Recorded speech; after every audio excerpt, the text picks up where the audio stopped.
अस्सलामु अलैकुम वरहमतुल्लाहि वबरकातुह। आप देख रहे हैं KHDHRSN चैनल।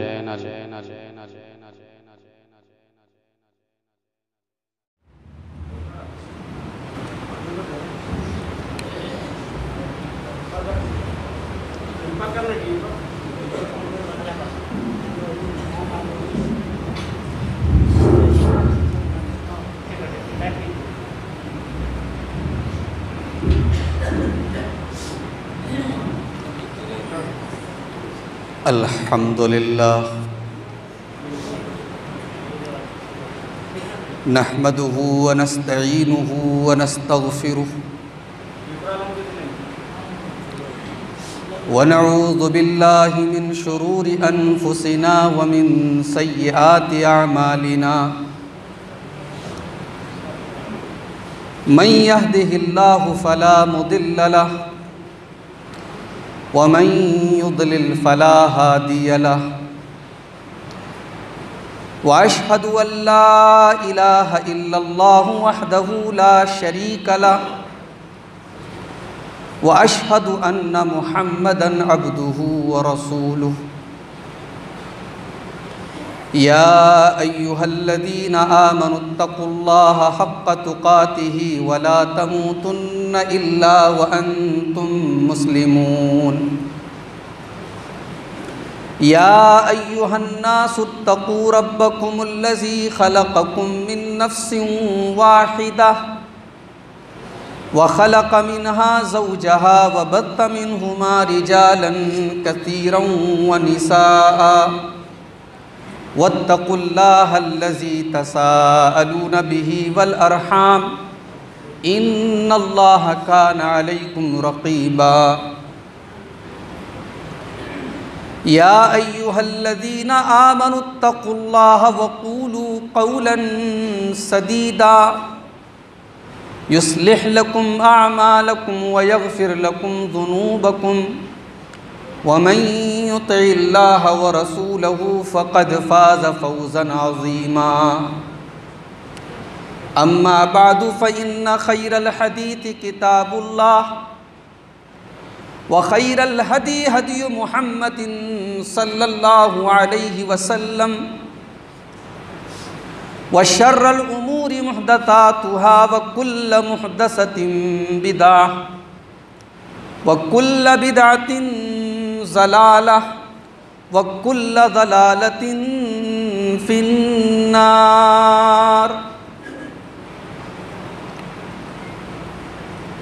अऊज़ु बिल्लाहि मिनश शैतानिर रजीम।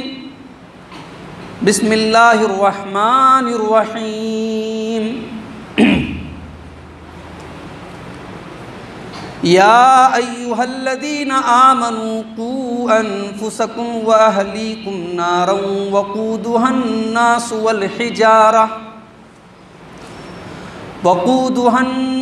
वल हिजारतु अलैहा मलाइकतुन ग़िलाज़ुन शिदादुन ला यअसूनल्लाह मा अमरहुम व यफ़अलून मा युअमरून। मोहतरम हाज़रीन जुमा, दीनी व मिल्ली भाइयों, मोहतरम बुज़ुर्गों, नौजवान भाइयों, पर्दानशीन माँ और बहनों, प्यारे बच्चों, आज रबीउल अव्वल की 12 तारीख़ है। आज के दिन बहुत सारे मुसलमान अल्लाह के प्यारे नबी सल्लल्लाहु अलैहि वसल्लम की पैदाइश की खुशी में बहुत सारे काम करते हैं। अभी मैं रामपुर से आपके इस गांव में आ रहा था तो रास्ते में एक जगह देखा कि बहुत भीड़ लगी हुई है, बच्चों की, नौजवानों की, और डीजे बज रहा है और जश्न विलादत, नबी का जश्न विलादत हम मनाएंगे, इस तरीके की कोई नज़्म या कोई कव्वाली वगैरह वो बज रही है।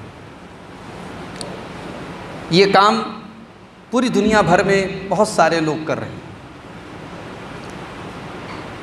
जाहिर है कि ये काम नबी की मोहब्बत के नाम पर हो रहा है, और जाहिर है कि जब नबी की मोहब्बत के नाम पर हो रहा है तो जो लोग कर रहे हैं, अगर आप उनको मना करेंगे तो उनको ये लगेगा कि आप उनको नबी की मोहब्बत से मना कर रहे हैं। शैतान ने इस किस्म की खुराफात को, इस किस्म की बिदात को जज्बात के साथ ऐसा जोड़ दिया है कि आप अगर किसी को समझाएंगे, मना करेंगे तो वो उल्टे आपको कहेगा कि आप नबी को नहीं मानते, आप गुस्ताख हैं नबी के। आप हालात को समझिए, साल के 12 महीनों में हमने एक दिन बनाया है नबी के नाम पर। शैतान ने कितनी खूबसूरत चाल चली है। साल भर नमाज मत पढ़ो, साल भर नबी से कोई मतलब मत रखो, साल भर नबी की सुन्नतों को तोड़ते रहो, काटते रहो, ख़त्म करते रहो, और सिर्फ एक दिन साल में नबी की मोहब्बत के नाम पर जुलूस निकाल लो, डीजे बजा लो, झंडे लगा लो। शैतान ने दिमाग में डाल दिया तुमने नबी की मोहब्बत का हक अदा कर दिया। आज आप देखें दुनिया के हालात क्या है। दुनिया में एक मुल्क है फ्रांस, वहाँ से एक अखबार निकलता है, अखबार का नाम है चार्ली हेब्डो। उस अखबार ने कई बार अल्लाह के नबी सल्लल्लाहु अलैहि वसल्लम के कार्टून छापे, अल्लाह के नबी सल्लल्लाहु अलैहि वसल्लम की तौहीन की, आपकी इंसल्ट की, आपका अपमान किया। दुनिया भर के करोड़ों मुसलमानों के दिलों में को ठेस पहुंची। दुनिया भर के करोड़ों मुसलमानों ने उसका विरोध किया, जुलूस निकाले, फ्रांस के सामानों का बाइकॉट किया, मगर न वो अखबार मान रहा है, न फ्रांस की हुकूमत ने कभी कहा कि नहीं भाई हम अपने यहाँ किसी मज़हब की तौहीन होने नहीं देंगे, किसी मज़हब की शख्सियत की तौहीन होने नहीं देंगे।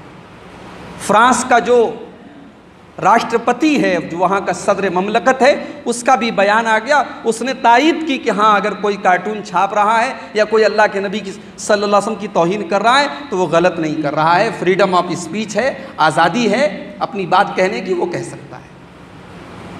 हालात ये हैं, आप गौर कीजिए। और आपको जान करके हैरत होगी, ये फ्रांस दुनिया के उन मुल्कों में पहले नंबर पर है जहां हराम के बच्चे सबसे ज़्यादा पैदा होते हैं, जहां ज़िना से पैदा होने वाले बच्चे दुनिया भर में सबसे ज़्यादा पैदा होते हैं, उन मुल्कों में पहले नंबर पर फ्रांस है। 100 में वहाँ पे 60 बच्चे वलदुज़्ज़िना होते हैं, हराम के होते हैं। उस मुल्क के काले करतूत करने वाले लोग आज मेरे नबी पर कीचड़ उछाल रहे हैं। हमारी जिम्मेदारी क्या थी? हमारी जिम्मेदारी ये थी कि हम अपने नबी की सीरत को दुनिया के सामने बयान करते, अपने नबी का किरदार, अपने नबी का अखलाक, अपने नबी की ज़िंदगी हम लोगों के सामने बयान करते। और अल्लाह की कसम, अल्लाह ने मेरे नबी को ऐसी सीरत दी है, ऐसा किरदार दिया है, अगर हमने सही मानों में उसे दुनिया के सामने बयान किया होता तो किसी की मजाल नहीं थी वो मेरे नबी की तौहीन करे। मगर हमने क्या किया? हम 12 रबीउल अव्वल को ईद मिलादुन नबी मना रहे हैं, हम जुलूस निकाल रहे हैं, हम केक काट रहे हैं, हम डीजे निकाल रहे हैं, हम औरतों के साथ नाच रहे हैं, और हमने इसको नाम दिया हम नबी से मोहब्बत करते हैं। अल्लाह ताला से बस हम यही दुआ कर सकते हैं, अल्लाह हम सबको सही समझ अता फरमाए।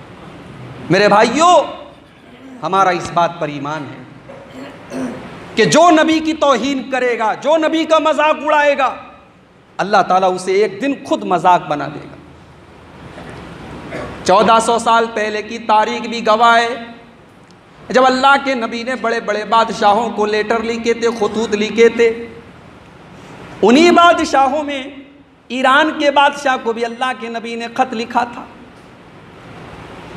बड़े बड़े बादशाहों ने अल्लाह के नबी के ख़त को पढ़ा था, आंखों से चूमा था, कोई ईमान लाया कोई नहीं लाया, मगर किसी ने तौहीन नहीं की। मगर ईरान के बादशाह ने अल्लाह के नबी का खत पाने के बाद उस खत को फाड़ दिया, नबी के बारे में गुस्ताखी की और खत लाने वाले को कत्ल करवा दिया। जब अल्लाह के प्यारे नबी को मालूम हुआ कि मेरे खत को, जिस खत के अंदर इस्लाम की दावत दी गई थी, इस्लाम की तबलीग की गई थी, जिस खत के अंदर इंसानियत की कामयाबी का पैगाम सुनाया गया था, उस खत को ईरान के बादशाह ने फाड़ दिया है। मेरे नबी की ज़ुबान से बस एक ही जुमला निकला था, मज़्ज़क़हुल्लाहु कुल्ल मुमज़्ज़क़िन। जिस बादशाह ने मेरे खत को फाड़ा है, अल्लाह ताला उसे भी नीज़ तो नाबूद कर देगा, उसे भी ख़त्म कर देगा, उसे भी बर्बाद कर देगा, उसे इस सब पयस्ती से मिटा देगा। और दुनिया की तारीख़ ने, दुनिया की नज़रों ने देखा उसी ईरान के बादशाह को उसके अपने बेटे ने कत्ल किया और अपनी सौतेली माँ से शादी भी कर ली, अपने बाप को बड़े बुरे तरीक़े से कत्ल करके अपनी सौतेली माँ से शादी कर ली। नबी की गुस्ताखी करने वाला दुनिया में, आखिरत में तो जो अंजाम होगा होगा, दुनिया में भी वो चैन से नहीं रह सकता। अल्लाह के नबी कुएं सफा पर चढ़े,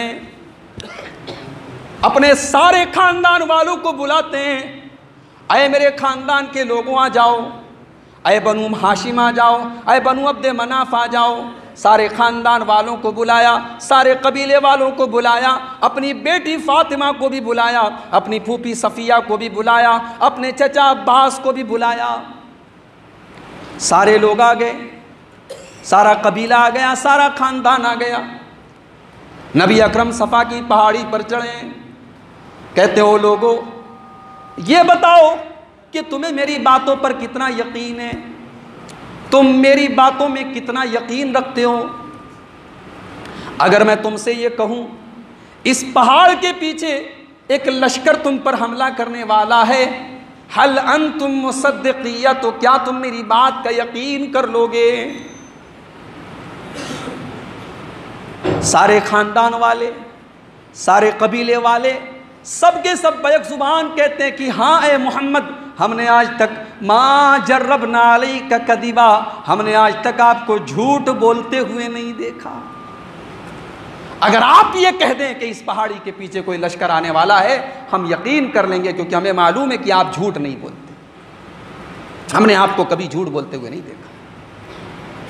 कहा है लोगों, जब मेरी बात पर इतना यकीन है, जब मेरी सच्चाई पर इतना यकीन है, तो मैं तुम्हारे सामने ये ऐलान करता हूँ कि मुझे अल्लाह ने अपना रसूल बनाया है, मैं अल्लाह का आखिरी रसूल हूँ। और अगर तुम मेरे ऊपर ईमान नहीं लाए तो अल्लाह का बहुत बड़ा अजाब तुम्हारे ऊपर आ जाएगा, मैं उस अजाब से तुमको डरा रहा हूँ। जब नबी ने ये ऐलान किया, लोग धीरे धीरे वहाँ से खिसक गए, चले गए। किसी ने पलट के कोई गलत जुमला नहीं कहा, कोई गाली नहीं दी, कोई बुरा भला नहीं कहा, सब पलट के चले गए। मगर एक आदमी खड़ा हुआ। ये कौन था? ये नबी का चचा था, नाम था अबू लहब।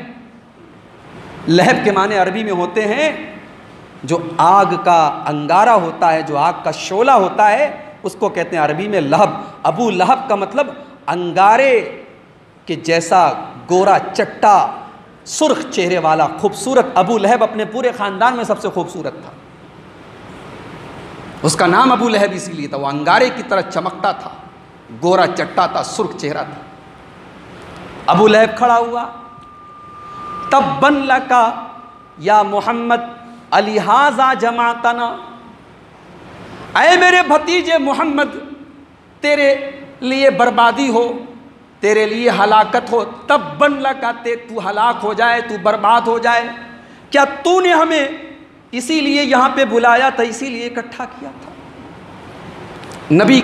नबी के बारे में इतना गलत जुमला कहने वाला कौन है? अबू लहब है, नबी का चचा है। नबी के लिए कह रहा तब बन लगा, तू बर्बाद हो जाए, नऊजुबिल्लाह। नबी की शान पर हमला हुआ, अल्लाह ने बर्दाश्त न किया, कुरान की आयत नाजिल कर दी, तब्बत यदा अबी लहब व तब मा अगना अन्हु मालुहु व मा कसब सयस्ला नारन ज़ात लहब व इम्रअतुहु हम्मालतल हतब फी जीदिहा हब्लुम मिन मसद। अल्लाह ने कुरान की पूरी सूरत नाजिल कर दी। ऐ मेरे नबी की बर्बादी की बात करने वाले, ऐ अबू लहब, तेरे दोनों हाथ टूट जाएं, तू हलाक हो जाए, तू बर्बाद हो जाए। तो मेरे नबी की हलाकत की बात करता है, तब्बत यदा अबी लहब व तब, तू हलाक हो जाए, तू बर्बाद हो जाए। मा अगना अन्हु मालुहु व मा कसब, अबू लहब का माल, उसका रुतबा, उसकी औलाद उसके कोई काम नहीं आई। जानते हो अभी ये कोरोना की बीमारी चल रही है ना, अभी मैं ट्रेन से आया हूँ, ट्रेन में देखा कि कोई किसी से सट नहीं रहा है। हालांकि अब तो धीरे धीरे माहौल थोड़ा नॉर्मल हो गया। लोग, कोरोना इतनी ख़तरनाक बीमारी है कि अगर आपको कोरोना है, आपने जिस चीज़ को टच किया उसको भी वहाँ उसके जरासीम उसमें मुंतकिल हो जाते। कितने लोग कोरोना से मर गए, उनको, उनके जनाजे को कोई छूने वाला नहीं, उसको किसी ने नहलाया तक नहीं, उसको कोई कफनाने के लिए तैयार नहीं, उसी तरीके से उसको दफन कर दिया गया। मेरे प्यारे भाइयों, कोरोना भी आया है तो हमारे ही करतूतों की वजह से आया है। 1400 साल पहले भी कोरोना आया था, और ये कोरोना आया था अबू लहब को। सीरत की किताबें बताती हैं अबू लहब को एक बीमारी हो गई जिसका नाम था अदसा, और ये इतनी खतरनाक बीमारी थी, उसके पूरे बदन में गिल्टियाँ निकल गईं, पूरे बदन से मवाद निकलने लगा, बदबूदार पानी निकलने लगा। उसके बच्चे भी उसके करीब जाने से डरने लगे, उसकी बीवी भी उसके करीब जाने से डरने लगी, और उसी बीमारी में अबू लहब का खात्मा हो गया, वो मर गया। और उसके बच्चों ने लकड़ियों के सहारे उसको दफनाया, उसको टच करने की भी हिम्मत नहीं की। ये 1400 साल पहले का कोरोना था जो अल्लाह ने अबू लहब को जिसके अंदर मुब्तला किया था। और उसका अपराध क्या था, उसका जुर्म क्या था? जुर्म ये था, उसने मेरे नबी की तौहीन की थी। मेरे प्यारे साथियों, काश के हमने अपने नबी की सीरत को दुनिया के सामने बयान किया होता। हम तो जुलूस निकालने में मस्त हो गए, हम तो ईद मिलादुन नबी के झंडे लगाने में मगन हो गए, हमने तो अपने नबी का मजाक बनाने में कोई कमी नहीं छोड़ी। लेकिन हम याद रखें, जो भी आज दुनिया में नबी का मजाक उड़ा रहा है, जो भी नबी की तौहीन कर रहा है, जो भी नबी की इंसल्ट कर रहा है, मेरे रब का वादा है, इन्ना कफ़ैना कल मुस्तहज़ीन, ऐ मेरे नबी, आपका मजाक उड़ाने वालों से बदला लेने वाले हम हैं। हम बदला ले लेंगे, हम इंतकाम ले लेंगे, हम प्रतिशोध ले लेंगे। ऐ मेरे नबी, आपका मजाक उड़ाने वालों से बदला हम ले लेंगे। अल्लाह ताला बदला ले लेगा, हमें यकीन है इस बात का। अगर हमारे पास ताकत होती हम बदला ले लेते। और ये बात याद रखो, इस्लाम में शातिम रसूल की सज़ा सिर्फ मौत है। जो नबी की तौहीन करे, जो नबी को गाली दे, अगर इस्लामी हुकूमत है, इस्लामी हुकूमत के अंदर अगर ऐसा मामला पेश आए तो इस्लामी अदालत में इस जुर्म की एक ही सज़ा है, सज़ाए मौत है, उससे कम कोई सज़ा नहीं। बहरहाल ये एक चूँकि हालात की एक बात थी, वो मैंने आपके सामने बात रखी है। मैं कुछ और आज आपके सामने बयान करना चाहता हूँ। मैंने एक आयत पढ़ी थी आपके सामने खुतबे मसनूना के बाद, कुरान मजीद के 28वें पारे की सूरह तहरीम की आयत नंबर 6 मैंने पढ़ी थी। इसी आयत पर मुझे आज का जुमा का खुतबा आपको देना है और कुछ बातें आपको समझानी है। आइए पहले आयत पढ़ लेते हैं। सूरह तहरीम 28वां पारा, आयत नंबर 6। या अय्युहल्लज़ीना आमनू कू अनफुसकुम व अहलीकुम नारा, ऐ ईमान वालो, अपने आप को बचाओ और अपने घर वालों को बचाओ। किस चीज से? नारा, आग से बचाओ। अभी रुक जाइए, आगे आयत पढ़ने के पहले एक सवाल करना चाहता हूं आपसे। आप होटल में बैठ के चाय पी रहे हैं, पड़ोसी आपके पास आया, हाजी साहब आपके घर में आग लग गई है, शॉर्ट सर्किट हो गया है, पूरे घर में आग लग गई है, और आपको मालूम है कि घर में आपकी बीवी भी है, छोटे छोटे बच्चे भी हैं, ईमान से बताओ, दिल पर हाथ रख के बताओ, जैसे ही आपको मालूम होगा कि आपके घर में आग लगी, आपका बच्चा जलने वाला है, आपकी बीवी जल रही है, आप क्या करेंगे? आराम से चाय पिएंगे, फिर आधा घंटे के बाद आराम से घर जाएंगे? नहीं नहीं। जिसके दिल में अपने बच्चों की मोहब्बत है, जिसके दिल में अपनी बीवी की मोहब्बत है, जिसके दिल में अपने परिवार की, अपनी फैमिली की मोहब्बत है, वो चाय की वो कप और चाय का वो प्याला वहीं फेंक देगा और दौड़ा दौड़ा अपने घर जाएगा, अपने बच्चों को बचाएगा, अपनी बीवी को बचाएगा। ये दुनिया की आग है जिससे हम अपने बच्चों को बचाने के लिए बेचैन हो जाते हैं। दुनिया की आग में अगर कोई जल जाए, उसकी डेड बॉडी हमारे सामने ले आए, अगर उसकी डेड बॉडी हमारे सामने आ जाए तो कमज़ोर दिल के लोग उस बॉडी को देख नहीं सकते। कहीं कहीं आग लगती है, भोपाल के अंदर बहुत मशहूर कांड हुआ था, गैस कांड, उसकी तस्वीरें इंटरनेट पर हैं, अगर आपको कभी मौका मिले देखें। अगर कमज़ोर दिल के लोग हैं तो उल्टी हो जाएगी, उनको बर्दाश्त नहीं कर पाएंगे। ये दुनिया की आग है। दुनिया की आग में अगर कोई जल जाए तो हम डेड बॉडी देखने के लायक भी नहीं है। मेरा रब ऐलान कर रहा है, या अय्युहल्लज़ीना आमनू कू अनफुसकुम व अहलीकुम नारा, ऐ ईमान वालो अपने आप को भी बचाओ और अपने घर वालों को भी बचाओ। नारा, उस आग से बचाओ जो पेट्रोल से नहीं जलेगी, जो कोयले से नहीं जलेगी, जो लकड़ी से नहीं जलेगी। वक़ूदुहन्नास वल हिजारा, वो जलेगी तो इंसानों से जलेगी, वो जलेगी तो पत्थरों से जलेगी। इंसान और पत्थर उस आग का फ्यूल होंगे, उस आग का ईंधन होंगे। वो आग जलेगी इंसानों से, वो आग जलेगी पत्थरों से। दुनिया में हम कोई जुर्म करते हैं, पुलिस पकड़ लेती है, हम पुलिस को रिश्वत दे करके भी बच जाते हैं अगर रिश्वत लेने वाला पुलिस वाला मिल जाए। इंसान जेल चला जाता है और जेल में जाने के बाद भी अदालत में मुकदमा होता है, केस चलता है, वकीलों को खरीद करके वो बच जाता है, जजों को खरीद करके वो बच जाता है। मेरा रब ऐलान कर रहा है, मेरे बंदो, जब क़यामत के दिन तुम जहन्नम की आग में डाल दिए जाओगे, अलैहा मलाइकतुन गिलाजुन शिदादुन ला यासून अल्लाह। उस जहन्नम की निगरानी करने वाले, उस जहन्नम की रखवाली करने वाले जो फरिश्ते होंगे वो बड़े सख्त होंगे, वो बड़े सख्त होंगे। वो किसी के साथ कोई नरमी नहीं करेंगे, वो किसी के साथ कोई रियायत नहीं करेंगे। वयफ़अलून मा युमरून, उनको कोई रिश्वत दे करके खरीद नहीं सकता। उनको उनके रब की तरफ से जो ऑर्डर मिलेगा उस ऑर्डर को पूरा करेंगे। यहां जो गौर करने वाली बात है, अल्लाह ने यह नहीं कहा कि अपने आप को, सिर्फ अपने आप को बचाओ। मैं नमाज पढ़ रहा हूं, भाई नहीं पढ़ रहा है, मैं क्या जानूं? बच्चे नहीं पढ़ रहे, मुझसे क्या मतलब? मैं अल्लाह से डर रहा हूं, मेरी बीवी नहीं डर रही, मुझसे क्या मतलब? आज ये होता है ना, भाई मैं तो नेक हूं ना, मैं तो सही हूं ना। अल्लाह ने कहा नहीं, सिर्फ तुम्हारे सही होने से काम नहीं चलेगा। तुम्हारी फैमिली कहां है, तुम्हारा परिवार क्या कर रहा है, तुम्हारे बच्चे क्या कर रहे हैं, तुम्हारा भाई क्या कर रहा है, तुम्हारे अंडर में जो लोग हैं, जिनके तुम गार्जियन हो, जिनके तुम सरपरस्त हो, उनके बारे में भी तुमसे सवाल किया जाएगा और उनको भी जहन्नम की आग से बचाना ये तुम्हारी ड्यूटी है, ये तुम्हारी जिम्मेदारी है, ये तुम्हारा कर्तव्य है। तो बहुत मुख्तसर सा वक्त है, मैं चाहता हूं कि कुछ मोटी मोटी बातें आपके सामने रख दूं कि हम अपने आप को और अपने घर वालों को जहन्नम की आग से कैसे बचाएं। कोरोना के दौर में मैं कहीं सफ़र करने नहीं गया, तो पहला सफ़र आपके इलाके का कर रहा हूं और पहली मर्तबा आज जो है, यानी एक मूड बना है तकरीर करने का।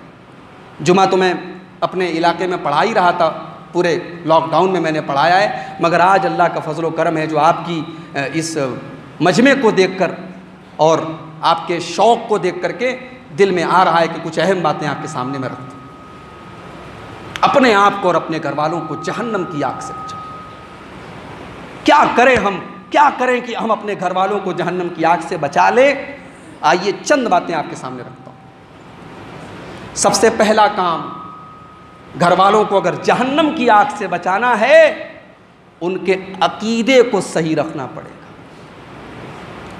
वो शिर्क तो नहीं कर रहे, कहीं ऐसा तो नहीं कि मेरा बच्चा बीमार हो गया, उसके गले में कोई तावीज़ पहना रहा है, मेरी बीवी की तबीयत खराब हो गई, उसको किसी ओझा, किसी शिरकिया झाड़ फूक करने वाले के पास कोई लेके चला गया, मेरे घर में शिर्क तो नहीं हो रहा है।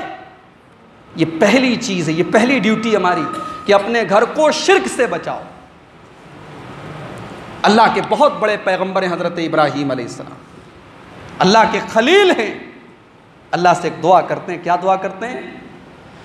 वजुनुबनी व बनिया नाबुदल असनाम, आए अल्लाह तो मुझे भी शिर्क करने से बचा और मेरे बच्चों को भी शिर्क करने से बचा। मेरे बच्चे भी शिर्क न करें, मेरे बच्चे भी किसी बुत के आगे सजदा न करें, मेरे बच्चे भी किसी गैरुल्लाह के आगे सजदा न करें। ये हमारी ड्यूटी। अपने घर वालों का अकीदा देखें हम कि कहीं मेरे घर में शिर्क तो नहीं हो रहा है, मेरे घर में अल्लाह और उसके रसूल की मुखालफत तो नहीं हो रही है। ये पहला काम हमें और आपको करना पड़ेगा।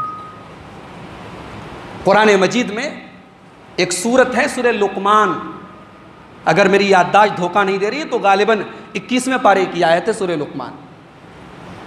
सूरह लुकमान में अल्लाह ताला ने एक नेक बंदे का जिक्र किया है जिनका नाम लुकमान था। ये लुकमान नबी नहीं थे, इनके नबी होने की कोई दलील नहीं है, ये कोई अल्लाह के नेक बंदे थे। तो हज़रत लुकमान ने अपने बच्चे को कुछ नसीहत की है और अल्लाह ताला ने उन नसीहतों को कुरान में बयान कर दिया है। यानी वो नसीहतें इतनी अहम हैं, इतनी इम्पॉर्टेंट हैं कि अल्लाह ताला ने उनको कुरान में बयान कर दिया है। हज़रत लुकमान अपने बच्चे को नसीहत कर रहे हैं, अपने बच्चे को अहम बातें बता रहे हैं और सबसे पहला जो पैगाम अपने बच्चे को हज़रत लुकमान देते हैं वो क्या देते हैं? या बुनैया ला तुशरिक बिल्लाह इन्नश्शिर्क लज़ुल्मुन अज़ीम। मेरे बच्चे, तू अल्लाह के साथ कभी शिर्क न करना, इसलिए कि दुनिया का सबसे बड़ा पाप है तो यही शिर्क है। अल्लाह ताला शिर्क को माफ़ नहीं करेगा। अगर शिर्क करके कोई दुनिया से चला गया और तौबा नहीं किया, अल्लाह ताला उसको माफ़ नहीं करेगा। ये अल्लाह का ऐलान है, अल्लाह का वादा है कि हम उसको माफ़ नहीं करेंगे। तो अपने घर वालों को शिर्क से बचाओ। अगर कोई कहता हम अल्लाह को मानते हैं, अल्लाह को मानना काफ़ी नहीं है, गैरुल्लाह का इनकार करना भी ज़रूरी है। अगर कोई कहता है हम अल्लाह को मुश्किल कुशा मानते हैं, उससे सवाल करो, तू अल्लाह को तो मुश्किल कुशा मानता है, कहीं ऐसा तो नहीं कि तू हज़रत अली को भी मुश्किल कुशा मानता है? कहता है हाँ मैं अली को मुश्किल कुशा मानता हूँ। उससे कह दो तेरा कलमा मुकम्मल नहीं है, तेरी तौहीद मुकम्मल नहीं है।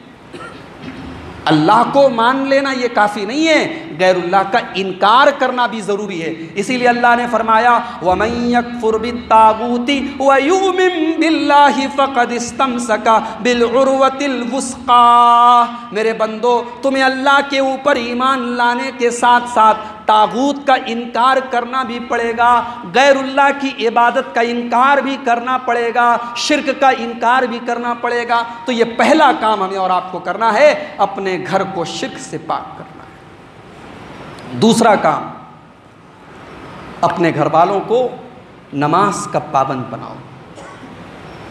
आप तो फजर में उठ रहे हैं, बच्चे सो रहे हैं, अरे बच्चों को क्या उठाऊं, बेचारे रात को 1 बजे तक मोबाइल में लगे थे, उठाएंगे 3 घंटा 4 घंटा सोए हैं। नहीं सोने दो। अल्लाह क्या चलेगा ये बहाना? रात में 2 बजे सोए हैं, 3 बजे सोए हैं, नहीं, अल्लाह क्या नहीं चलेगा। वअमुर अहलका बिस्सलाती वस्तबिर अलैहा, खुद भी नमाज की पाबंदी करो और अपने घर वालों को भी नमाज की तलकीन करो, अपने बीवी बच्चों को भी नमाज की तलकीन करो, उनको नमाज के लिए उठाओ, उनको नमाज के लिए मस्जिद में लेकर के जाओ अपने बच्चों को। घर में नमाज का माहौल पैदा करो। सूरह मरियम के अंदर देखो, अल्लाह ताला हज़रत इस्माइल का जिक्र करता है, फरमाया वज़कुर फिल किताब इस्माइल इन्नहू काना सादिक़ल वादी व काना रसूलन नबिया। ओ लोगो, मेरे बंदे इस्माइल को याद करो, वो मेरा सच्चा रसूल था। व काना यअमुरु अहलहू बिस्सलाती, वो अपने घर वालों को नमाज का हुक्म दिया करता था। नमाज पढ़ना ये काफ़ी नहीं है मेरे भाई, नमाज का अपने बच्चों को हुक्म दो, ये भी ज़रूरी है। नमाज अपने घर वालों से भी पढ़ाओ, ये भी ज़रूरी है। इसीलिए अल्लाह के प्यारे नबी फरमाते हैं मुरू औलादकुम बिस्सलाती वहुम अबनाउ सबी सिनीन, जब तुम्हारे बच्चे 7 साल के हो जाएं तो उनको नमाज का हुक्म दो, उनको मस्जिद में नमाज के लिए लेकर के आओ। वज़रिबूहुम अलैहा वहुम अबनाउ अश्र, और जब तुम्हारे बच्चे 10 साल के हो जाएं और नमाज न पढ़े तो उनकी पिटाई करो, उनको मारो, उन पर सख्ती करो कि नमाज के लिए चलो, मस्जिद में चलो। कोरोना का दौर चल रहा था, आप लोग तो गांव देहात में रहते हैं, हमने अपने इलाके में देखा है, जुमा के दिन मैं मिंबर पे खड़ा होता था, मेरे सामने 5 लोग बैठे रहते थे।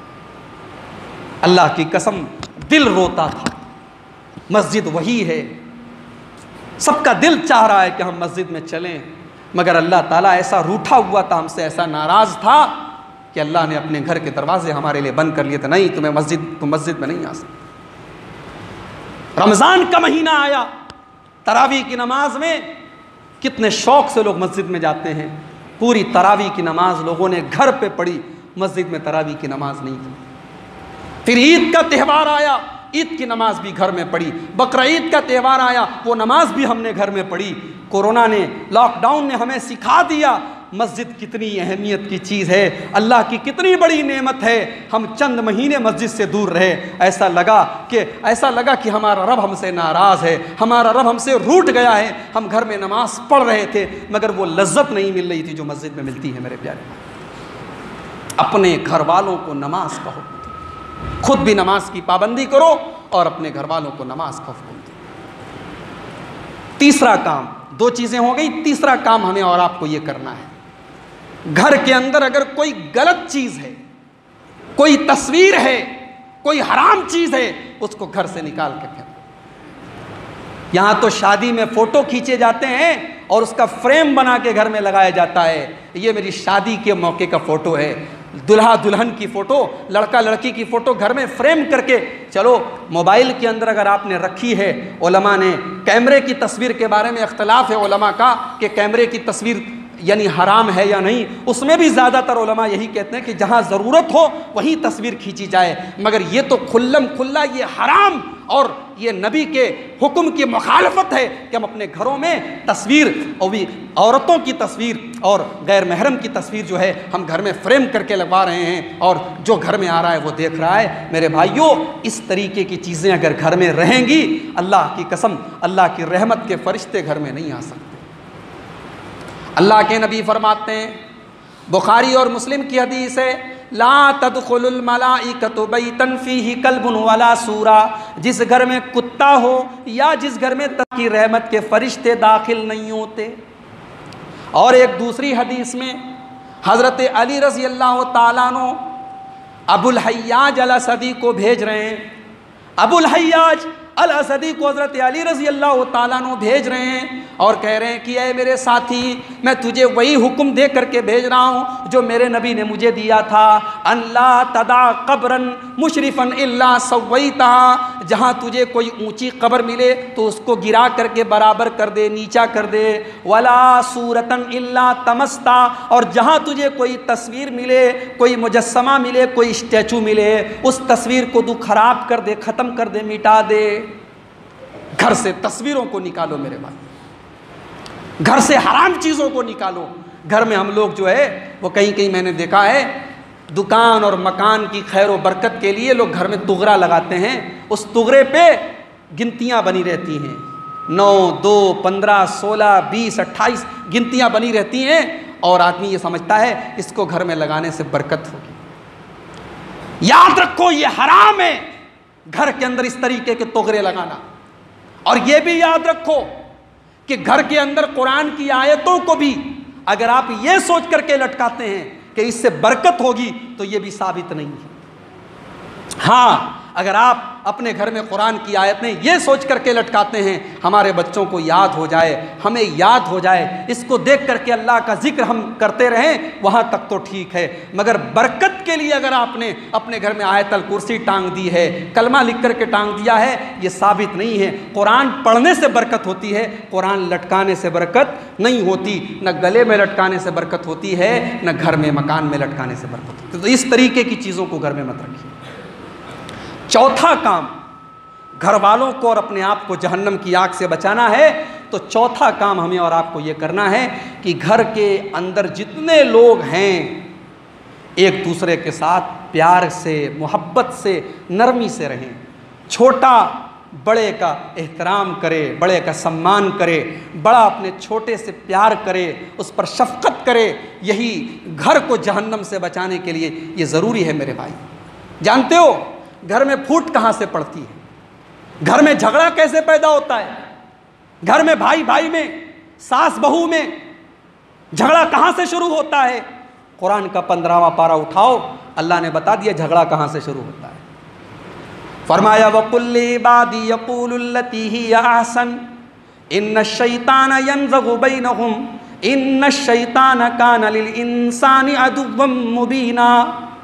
मेरे बंदो, जब तुम बात करो तो मीठी बात बोलो, अच्छी बात बोलो, नरमी की बात बोलो, इसलिए कि शैतान इसी ज़ुबान के रास्ते तुम्हारे बीच में दुश्मनियाँ डालता है। सास को बहू से लड़ाता है, भाई को भाई से लड़ाता है, बाप और बेटे में दूरी करता है।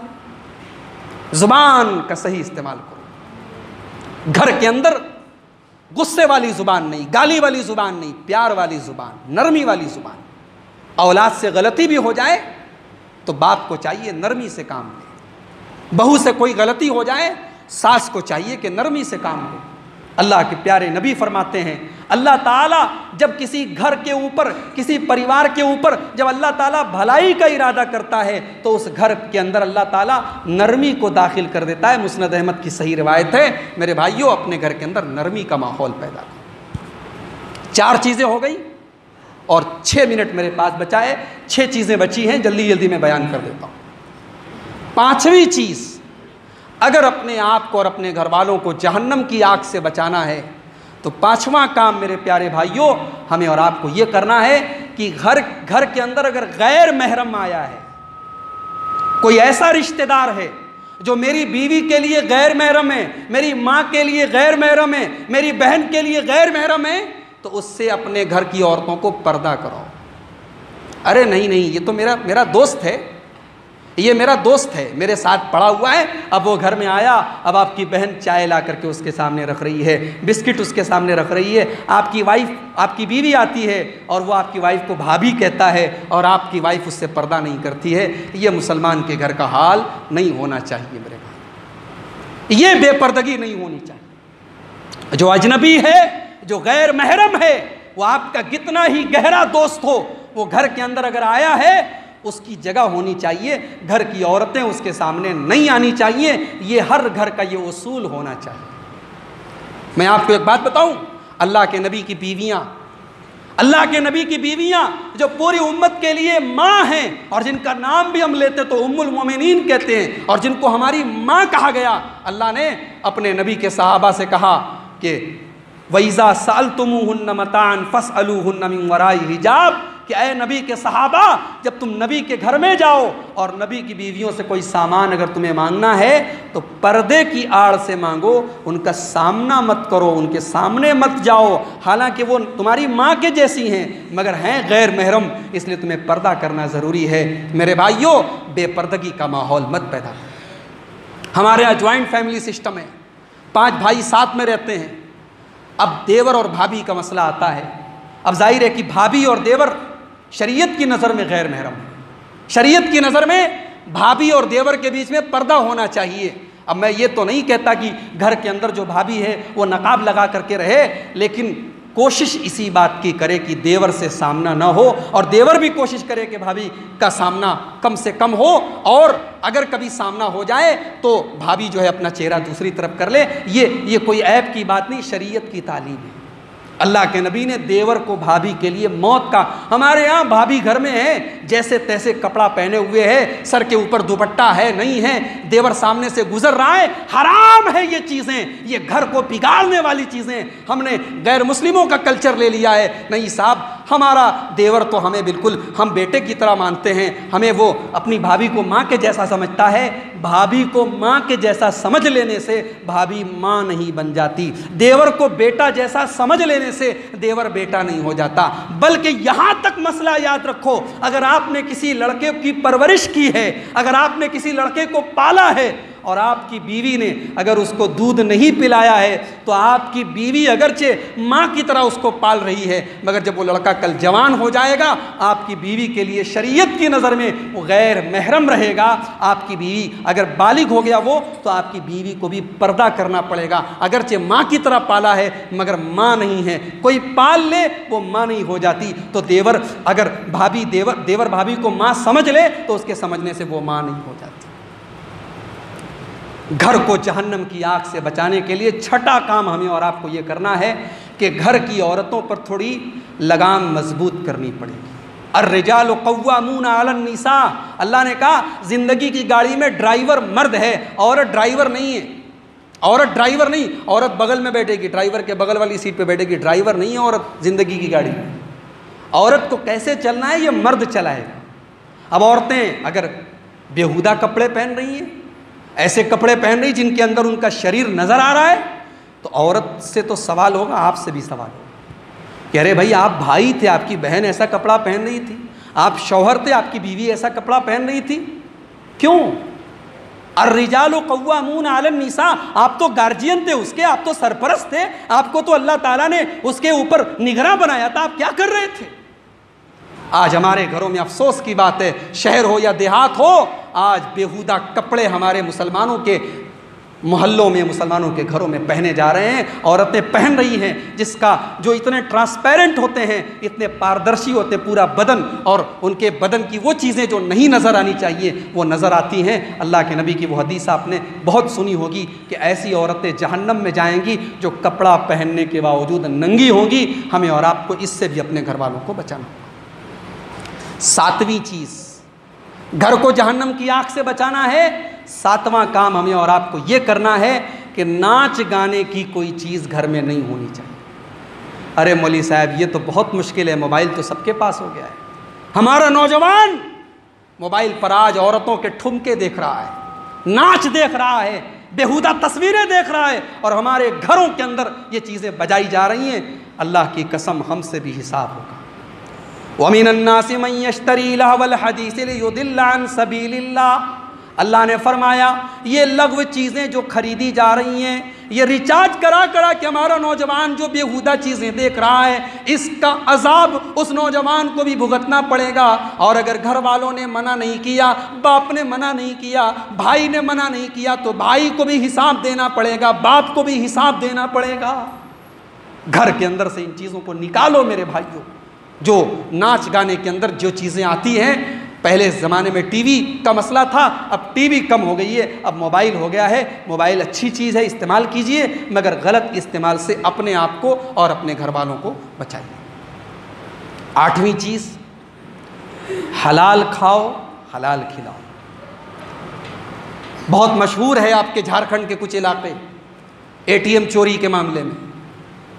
नौजवान बड़ा होता है, अपने बाप से यही धंधा सीखता है कि कैसे लोगों के साथ फ्रॉड करना है, कैसे लोगों को धोखा देना है। हम खुद भी हराम खाएं और अपने बच्चों को हराम खिलाएं, और फिर हम ये कहें कि अल्लाह हमारी दुआ कबूल नहीं करता। कहाँ से दुआ कबूल होगी? नबी का ऐलान है, जिसका खाना हराम का हो, जिसका पानी हराम का हो, जिसका कपड़ा हराम का हो, जिसकी परवरिश हराम खाने से हो, फ़अन्ना युस्तजाबु लिज़ालिक, उसकी दुआ अल्लाह ताला के कबूल नहीं हो सकती। नबी की हदीस है, ला यदखुलुल जन्नता लहमुन नबत मिन सुहतिन, जिस बदन की परवरिश हराम कमाई से होगी, जो शरीर जो बदन हराम कमाई से पाला पोसा गया होगा, वो जन्नत में नहीं जा सकता। अन्नारु औला बिही, वो जहन्नम में जाएगा। और आखिरी चीज़ बयान करके बात ख़त्म कर रहा हूँ कि घर वालों को जहन्नम की आग से बचाना है तो तो अल्लाह ने पहले अपने आप को बचाने का हुक्म दिया है। पहले अपने आप को बचाओ, फिर घर वालों को बचाओ का है। हम घर में बैठे रहें और ये तवक्को करें कि हमारा बेटा नमाज पढ़ेगा, ये बहुत मुश्किल है मेरे भाई। कोई पढ़ ले अलग बात है, मगर आपको पहले नमाज स्टार्ट करनी पड़ेगी। घर में औरतें जब नमाज पढ़ती है ना, तो 3 साल की बच्ची भी जाए नमाज पढ़ाती है, दुपट्टा ओढ़ के अपनी माँ के बगल में खड़ी हो जाती है। जब बाप नमाज पढ़ता है तो 3 साल का बच्चा भी अपने बाप की उंगली पकड़ के मस्जिद में आ जाता है। जब घर की औरतें पर्दे में रहती हैं तो बच्चियां भी पर्दे वालियां बनती हैं। लेकिन जिस घर में मर्द सिगरेट पीते हों, वहाँ सिगरेट पीने वाले ही बच्चे पैदा होंगे। जिस घर में मर्द दारू पीते हों, वहाँ शराबी बच्चे ही पैदा होंगे। जिस घर की औरतें नाच गाना मोबाइल पर देखती हों, वहाँ की बच्चियाँ बेहया ही पैदा होंगी। मेरे भाइयों, लिमा तक़ूलून मा ला तफ़अलून, जो काम तुम खुद करते हो उससे दूसरों को क्यों मना करते हो? अगर दूसरों को मना करते हो तो पहले उस काम से बचो। हमारे बच्चे, हम जो कहते हैं उसको बाद में देखते हैं, हम जो करते हैं उसको पहले देखते हैं। अपने अपने किरदार को हम संवारें, अपने अपने अमल को संवारें, इंशाअल्लाह हमारी फैमिली खुद ब खुद संवर जाएगी। तो ये आखिरी चीज़ याद रखें कि पहले हम सब अपनी इस्लाह करें, उसके बाद हम घर वालों पर तवज्जो दें। ये चंद अहम बातें थी। या अय्युहल्लज़ीना आमनू क़ू अनफुसकुम व अहलीकुम नारा के तहत अल्लाह से दुआ करता हूँ रब्बुल आलमीन इन तमाम बातों पर मुझे और आप सबको अमल करने की तौफ़ीक़ अता फ़रमाए। रब्बुल आलमीन हम सबको अपने घरों की इस्लाह की तौफ़ीक़ दे। रब्बुल आलमीन हमारे शहर की, हमारे इलाके की, हमारे गाँव की, हमारे बस्तियों की अल्लाह ताला हिफाजत फ़रमाए। हर वबा से, हर बीमारी से अल्लाह ताला हम सबको महफूज रखे। इसी अक्टूबर के महीने में 9 तारीख़ को मेरी वालिदा का इंतकाल हो गया। अचानक बिल्कुल हार्ट अटैक उनको आ गया। उनके हक़ में भी आप सब दुआ करें, अल्लाह उनकी नेकियों को कबूल फ़रमाए और उनकी मग़फ़िरत फ़रमाए। और हम में से जो लोग दुनिया से जा चुके हैं रब्बुल आलमीन सब की मग़फ़िरत फ़रमाए। जो हम में से ज़िंदा हैं रब्बुल आलमीन उन्हें ईमान पर ज़िंदा रखे, ईमान पर ख़ात्मा फ़रमाए। जो हम में से बीमार हैं अल्लाह उनको शिफ़ाए कामिल आजिल अता फ़रमाए। जो रोज़ी रोटी से परेशान हैं, नौकरी के लिए परेशान हैं, कारोबार से परेशान हैं, अल्लाह सबको रिज़्क़ हलाल की तौफ़ीक़ नसीब फ़रमाए। कोरोना की इस वबा को अल्लाह ताला हमारे मुल्क से, हमारी सरज़मीन से, हमारे वतन से निकाल फेंके और हम सबको हर वबा से, हर बीमारी से अल्लाह ताला महफूज रखे। अल्लाह हमारे घरों में खैर व बरकत नाजिल फ़रमाए। हम सबको नमाजी बना दे, हम सबको नेक और दीनदार बना दे, हमें अपने नबी की सुन्नतों पर चलने वाला बना दे। आमीन। व आखिर दावाना अनिल हम्दुलिल्लाहि रब्बिल आलमीन। वस्सलामु अलैकुम व रहमतुल्लाहि व बरकातुहू।